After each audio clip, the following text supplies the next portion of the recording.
Just getting everything in place. All right, let's get started. Hey, everybody, welcome into another episode of A Nichols Worth. I'm your host, Keaton Nichols. Make sure you follow me on the socials at Keaton D. Nichols. Make sure you subscribe to the pod as well. Spotify, Anchor, and YouTube, that's where you can subscribe. Do it right now. Keep up with all of our live videos and our archive videos as well. Shout out to our sponsors tonight, Parkour Therapy. Make sure you go check them out, parkourtherapy.com. Check out also the workouts happening and follow our project as well. We're going to be doing some challenges coming up as well to kind of keep ourselves fit and in shape this summer. Hope everyone is having a good Monday out there. Hope everyone had a great weekend.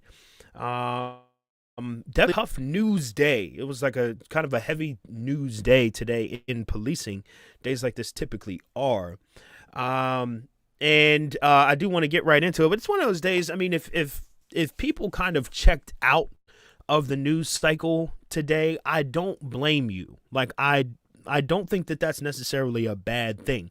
I talk to some people sometimes that feel who are adamant about this, and they're certainly about the cause, and they feel like we can't or we shouldn't sort of turn our heads away from stuff like that we should sort of be forced to process this kind of stuff as a way of getting us, so to speak, to kind of do something about it. But I totally get it and understand if people are hesitant to kind of do that on a heavy news day like today.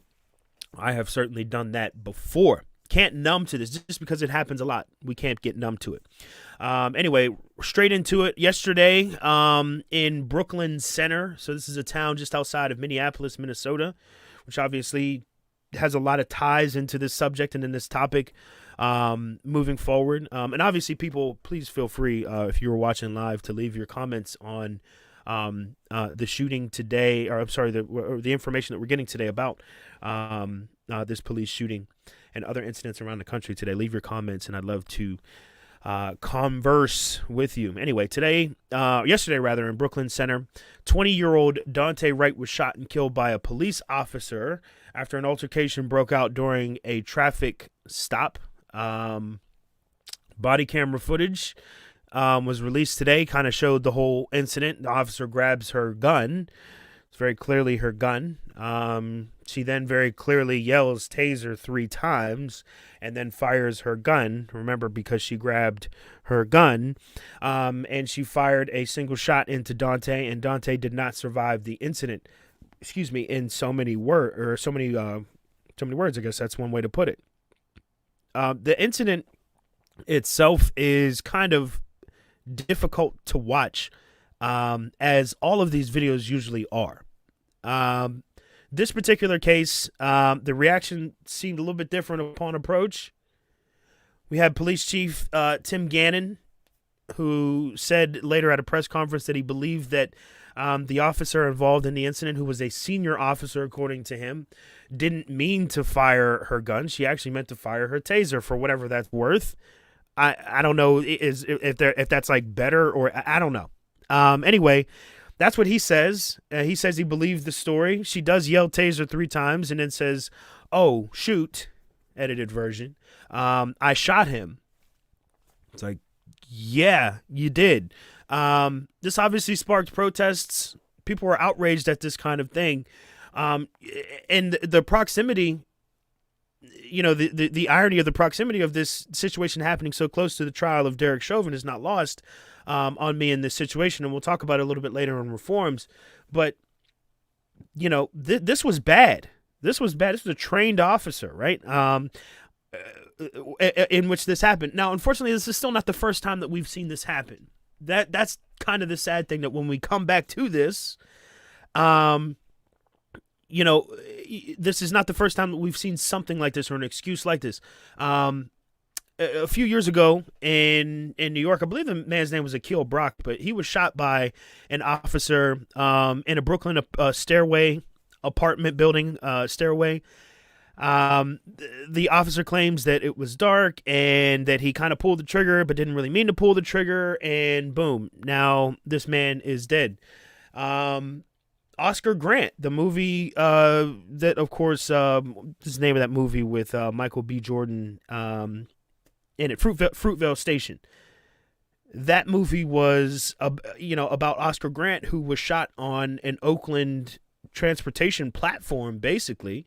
And the officer on that incident didn't end up serving all that much time for that incident because he claims that he intended to reach for his taser, but instead reached for his gun and shot Oscar Grant right there on the platform during a struggle or something, something along those lines. That incident was also caught on camera, many people's cameras at the time. So it's not even the first time within this decade, or half decade for that matter, that we've seen an incident like this in which we've seen the police chief come out afterward and say, look, my officer didn't mean to do this. He or she is sorry, but, this was not intentional. All the same, at the end of the day, the result still ends up being that somebody that looks like me is now dead at the hands of police, and he shouldn't be. That seems very clear. Now, there's going to be people that are going to argue, oh, well, he shouldn't have tried to run. It's always the same kind of stuff. I don't get into the semantics of each individual situation at this point because you can always argue your point one way or the other. The issue that I have is with policing, not the incident. If it's understood that in policing people made mistakes, police made mistakes, honest mistakes, and that within the bounds of policing, those mistakes will sometimes happen. If that's how it was, I'd be cool with that. I think our issues go beyond that. They're deeper than just individual incidents happening and popping up. They often have national attention by the time they reach this point, but the issues are much deeper. There's another incident that we heard about today in Virginia as well. So this was an incident that actually happened back in December. We learned that Joe Gutierrez, he's a former police officer in Virginia, that had pepper sprayed a black Army medic. An Army medic during a stop back in December has now been fired after an investigation into that one. So it showed that former officer Gutierrez, with the aid of another fellow officer, pepper sprayed Lieutenant Karan Nazario, who was in uniform, by the way. Like, it's not like he was, plain clothes, as if that would have been an excuse anyway, but he was in uniform, right? They took him out of the car after they pepper sprayed him. They thought it might be stolen. The whole incident gets caught on camera, and you can see that obviously this man deserved none of it. None of it. It's a different kind of incident, but we heard about it on this same day, where it's just not a really good look for policing in general. But this is not new, right? Like we've come back to this point time and again sometimes, and we've said, like, okay, like, what gives? Like, what's going on? Is this going to be the time when something sort of changes, or people are going to be motivated to kind of do something about it? Like, we can circle around this. This is all going to boil down to that point at the end of the day, that very point. And people are going to continue to be outraged, so to speak, until something happens, until something gives. Now, the thing is, there's this sort of narrative that we have, right? Like this narrative that breaks out after incidents like this that I believe sort of stunts growth and change overall in what's happening. It's like we see that these cracks happen, or these incidents happen, and we say, but the vast majority of police officers, right? The vast majority of police officers operate within the bounds, within the laws, within the rules, or they overall do the right thing in the right situation. The most police officers operate like that. And that's fine, right? And I think that acknowledgement that there are good police officers that do the right thing, juxtaposed up against incidents like this in which officers are doing the wrong thing, can throw us completely off from the core issue of it. Policing itself. Incidents are going to happen, sure. As I said, people are inhuman. I mean, people are human, rather. They're imperfect. But I think policing itself is the bigger issue. Before I get into it, we do have a comment on Facebook. Make sure you leave your comments if you have something to add in this one as well.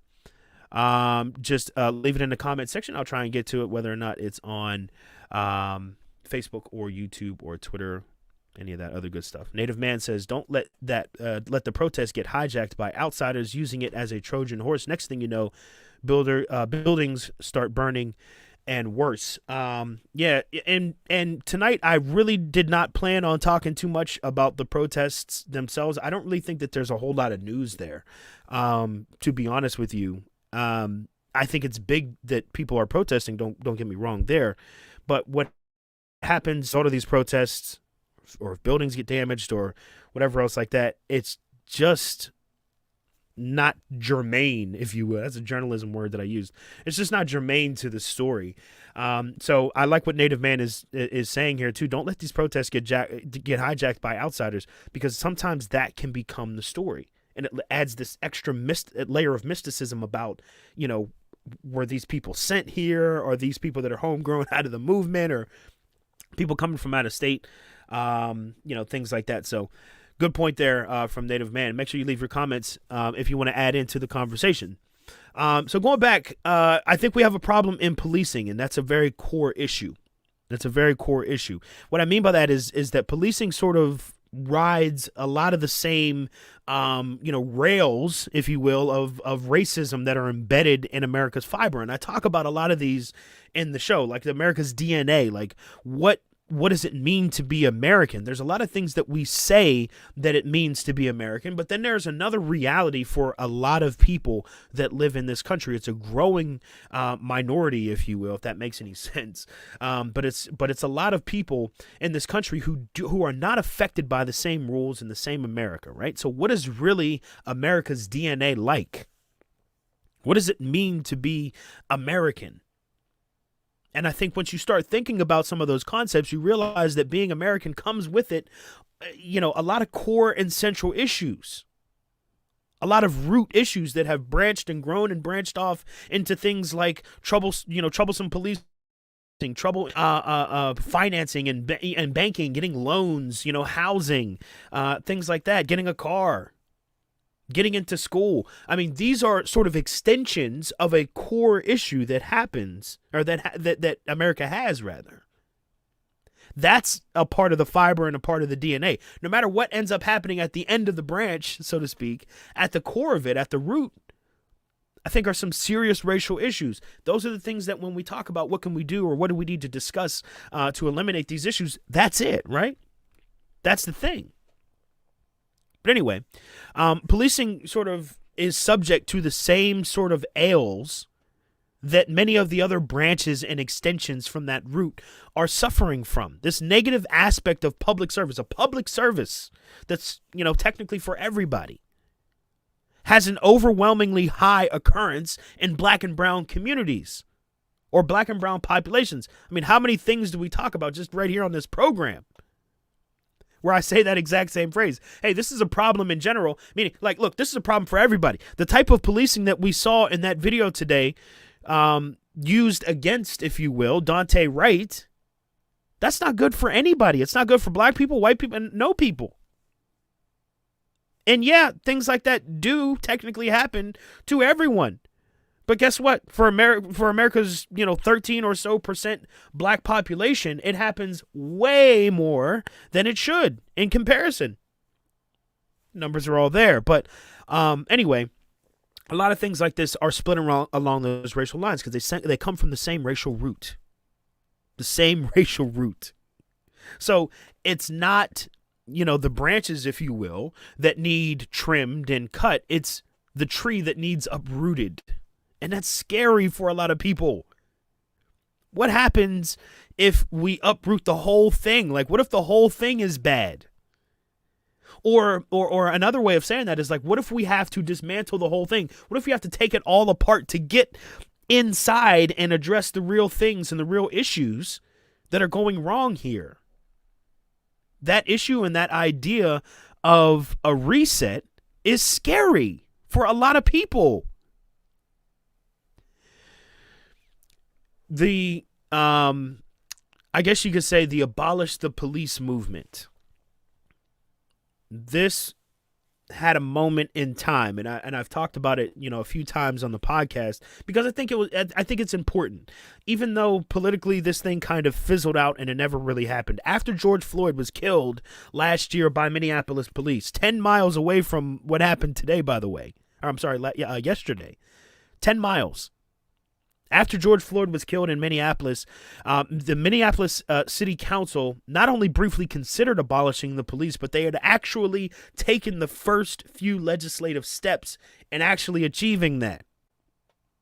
Now, ultimately, efforts fell short for a number of reasons. Without going all the way back into that, I do have a few podcasts in the past of which I discussed this kind of thing, and you can check those out. But ultimately, plans fell short, and there was no sort of alternative there, right? Like,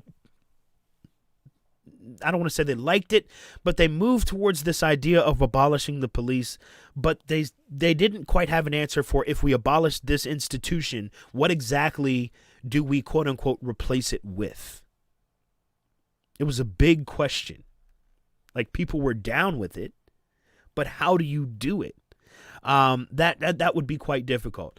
So the answer to this overhaul seemed to be, America might be on board with something, but they're not going to be on board with totally flipping the table and starting over, at least when it came to an issue as big and as important as policing.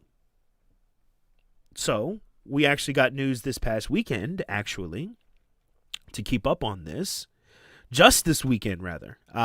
Maryland legislators, they had overturned a veto from the governor and passed a sweeping piece of legislation there in the state that will, quote, this is according to the Baltimore Sun there, it will halt the disciplinary process for officers accused of misconduct, allow public scrutiny of complaints and internal affairs files, and create a new legal standard for requiring that police use, quote, necessary and proportional force.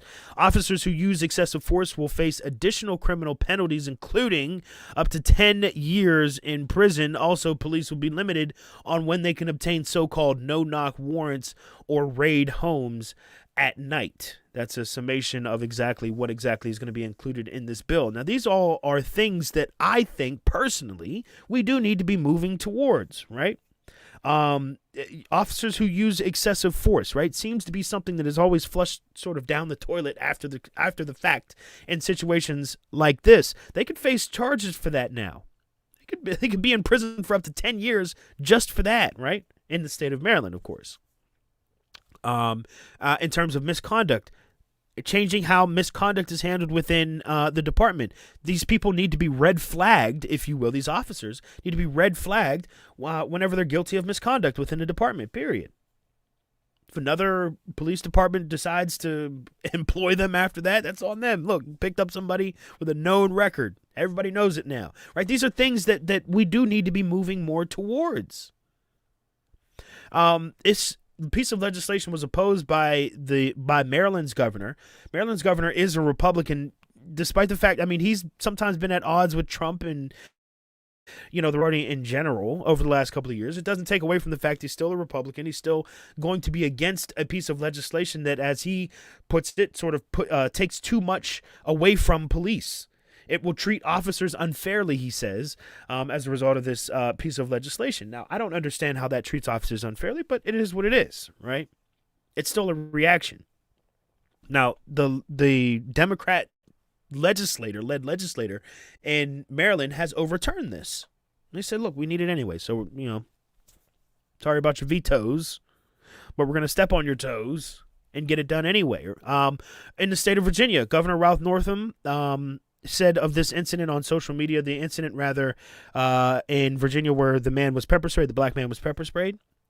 He says the incident in Windsor is disturbing and it angered me, and I am directing the Virginia State Police to conduct an independent investigation. He says our Commonwealth has done important work on police reform, but we must keep working to ensure that Virginians are safe during interactions with police. The enforcement of laws is fair and equitable, and people are held accountable.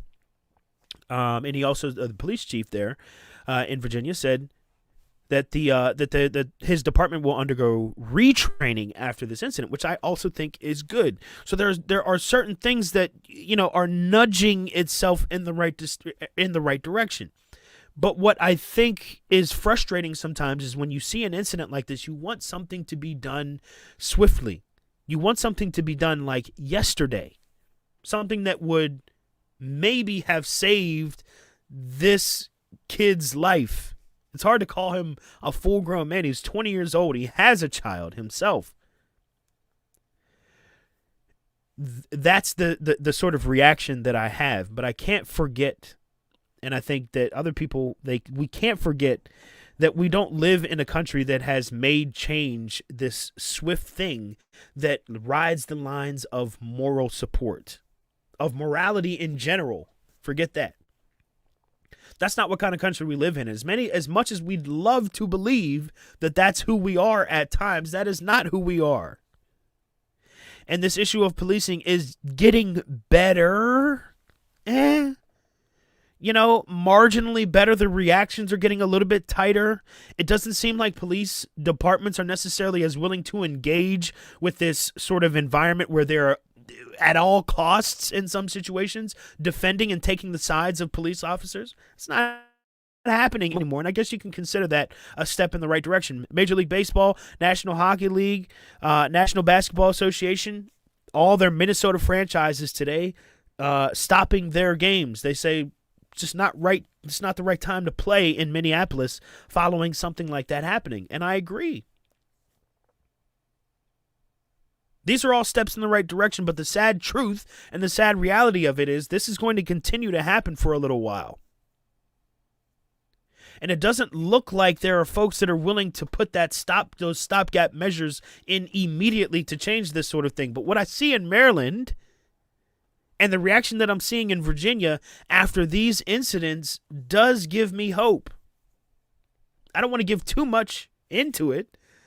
I don't want to get my hopes up too high, but it does give me hope that the culture around these events are changing. And perhaps if the culture around this kind of stuff is changing, that it would motivate others or those who are in a position to do so to make the incremental changes until something happens. That's the best we've got. Because the reality of it is right across town where this happened yesterday, where Derek Chauvin is arguing that he shouldn't go to jail for what he did, shouldn't go to prison for what he did, killing George Floyd. The fact that we live in a country that even entertains that idea and that thought is very dangerous right now. We may look back in 30 or 60 or 100 years, I don't know, and say, wow, for how advanced a society we were at that time as Americans, we certainly had that one way wrong. Perhaps. Unfortunately, for those of us living through it right now, we ain't through it just yet. And that's a very scary feeling for a lot of people. A very scary feeling for a lot of people. It's not just policing that this affects or that this has an effect on. It's everything. And when you think about it like that, if you put yourself in the shoes, if you're not somebody who is black or brown in this country, and you're trying to understand exactly what this is like, but you have to understand that for us, it is a very real thing. We're not doing this because we love attention. We're not following stories like this because it seems to be the trendy thing to do. It's a life or death situation that reflects in everything that we do. So we'll try and keep that in mind. Let's see. T keeps it fit. He's got a comment in. Let's see if it'll fit the whole thing in here. It looks like it will. As an American, he says, a black American, I solely speak for myself. I support the police that protect and serve our community. I do not support police who kill people. I do not support police who support that either, which is an important one as well. I do not support dirty cops. I don't support cops who support dirty cops. I don't support excessive force or cops who do support it. But like I said, I support those who protect and serve. Unfortunately, the bad is coming to light, and the bad thing is it is not slowing down. And that is very true. Like, just us knowing this and us being aware of what's happening is really just half the battle. Us being aware and starting these commissions where we try and find out why exactly certain communities are more gravely affected by things like this. Like I said, with Corona, talking about Corona last week, it's the same thing. It's like, and racism and health. That's what the more specific conversation was. But within that context, we know why. I don't like when I look at that video today, I don't think to myself, if only that officer knew more about that man's civil rights, or if only that officer treated that man with more respect. It's hard for me to think that these situations could have been avoided. These incidents that are happening, I think are happening because a lot of these people have their minds made up about what race really means to them in these situations. And that's a core issue. It's a very core issue. We can't just nip it at the bud and say, this incident, let's look at this incident and figure out how we can prevent this incident. That's what we did with George Floyd a little bit afterwards. And that was troublesome, right? It was like, you can't kneel on a suspect's neck anymore after the George Floyd. That's an example of nipping at the corners. Okay, you can't kneel on his neck. That's not the problem that he knelt on his neck. The problem is he had no respect for George Floyd. And he acted in a way, he acted how he acted. It's not the actual action. It's not the actual thing. It's the core. It's the root of it. These are things that are hard to adjust. They're hard for people to talk about these kinds of biases. Because as I said, when they spill over to this level, they become a talking point. But before they get there, a lot of these people have attitudes and feelings about people of color that might not execute themselves in a violent way, and so maybe they're ignored. But whenever they reach this level, we try and figure out the tail end of it without getting to the root. I don't know. That's a problem that again, I don't have the confidence that we're going to necessarily solve this overnight, but maybe we are moving in the right direction to change some of the culture around it based upon the reaction. Let's see. Chauvin comments in next. He says, can I get it up on the screen there? There we go. Chauvin said, T said that eloquently. Also, it is troubling that this is the fourth black man shot by the police in the state. The fourth black man just that we've been paying attention to since maybe 2017, I want to say.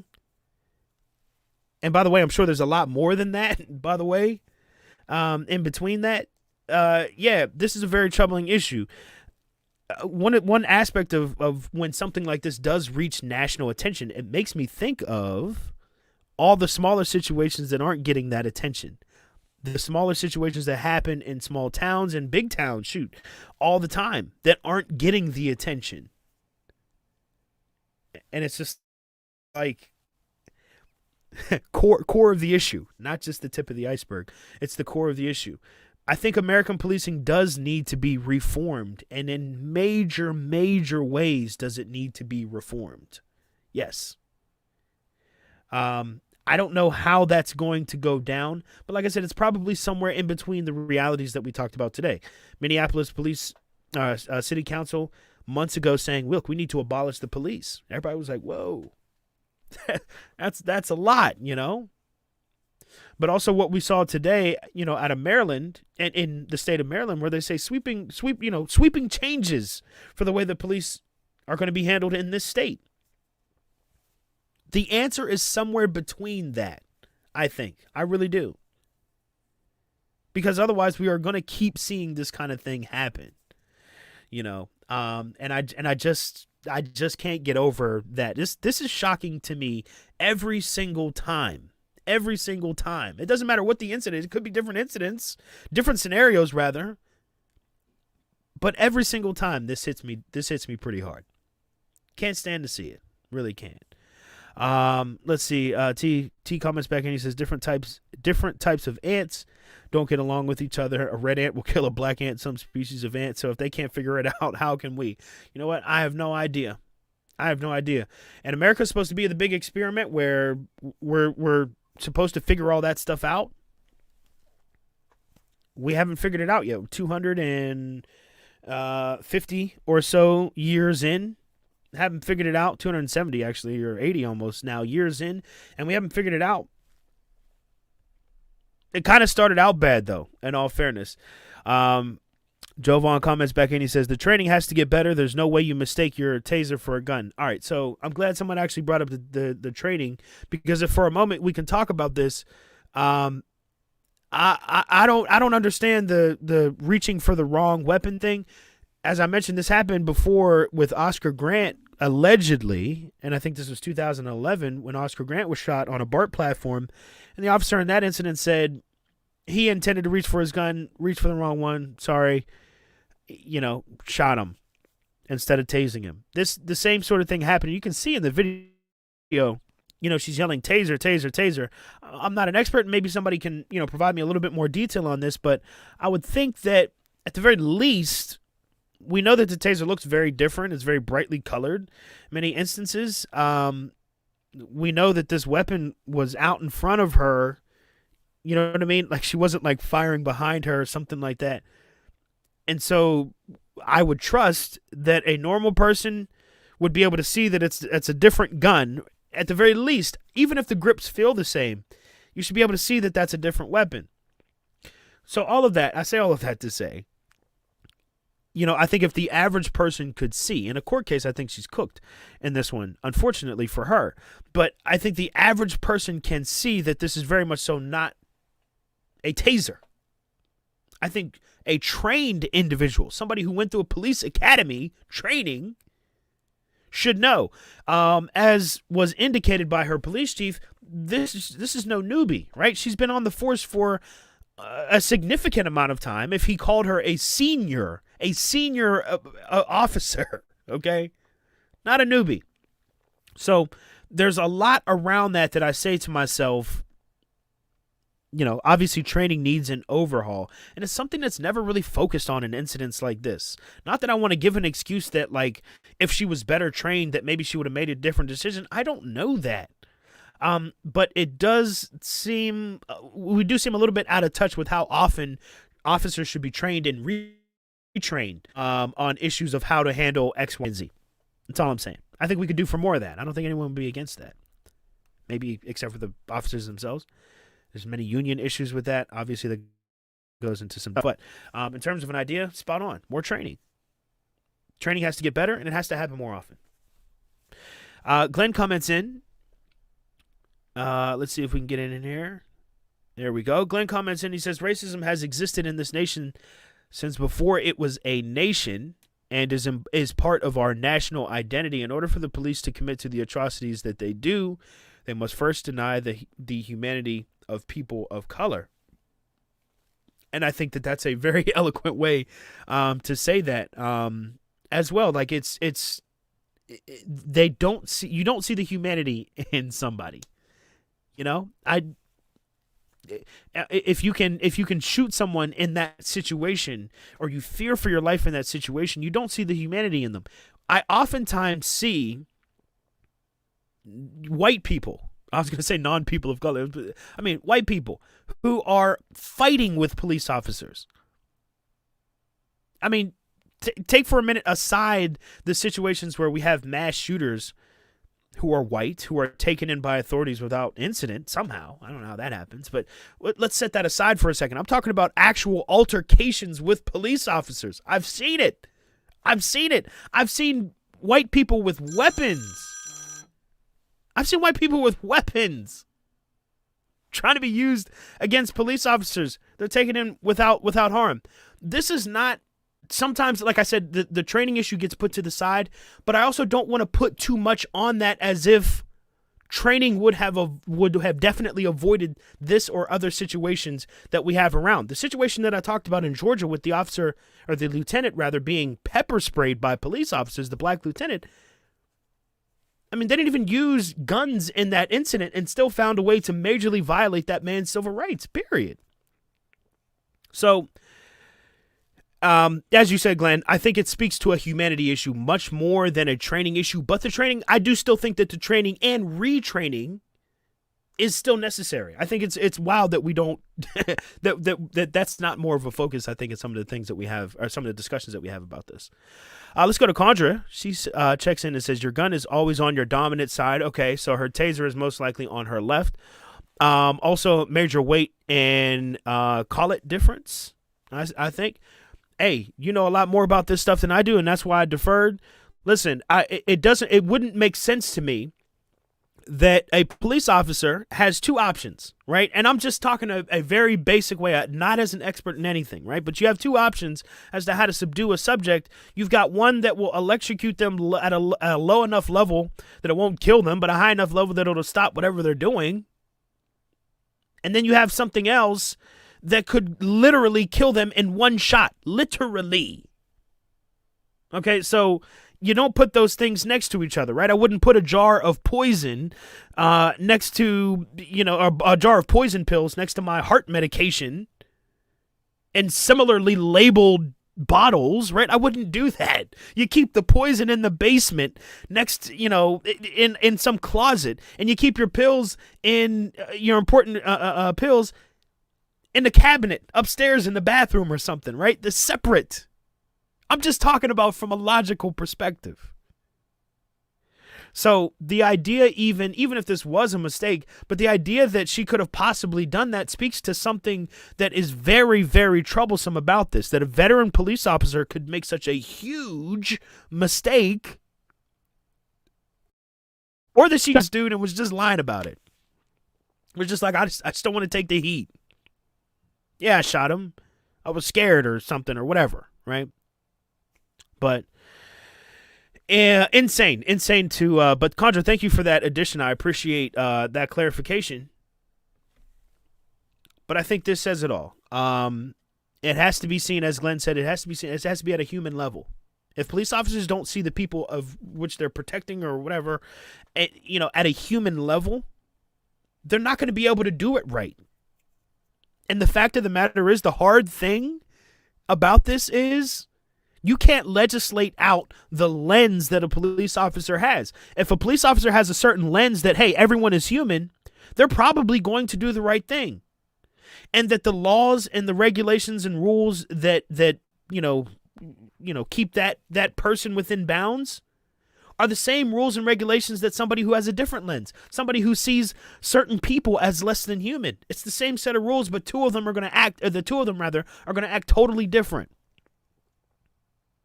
So it's about legislation. It's about changes, yes, and what is legally allowed and not allowed. But the more core issue is deeper than that, and it is going to require some sort of dismantling of systems. I think it really will. So, my hope is, by the way, that doesn't happen at all.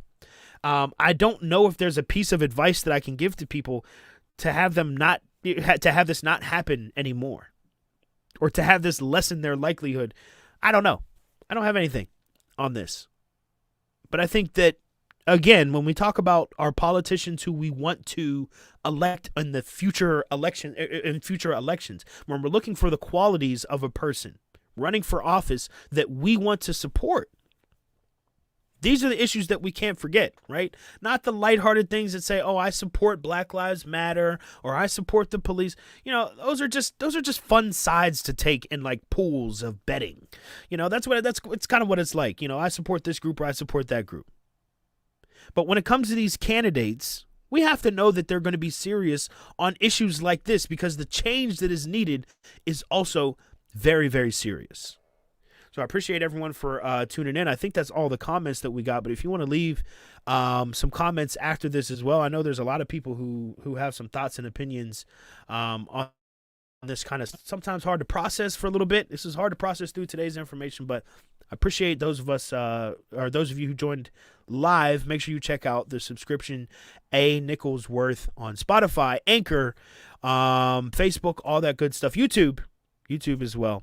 And if you want to check me out, I'm at Keaton D. Nichols. That's at Keaton D. Nichols. I will see you guys on Wednesday, hopefully with a little bit brighter of a timeline of information for you guys as well. All right, take it easy.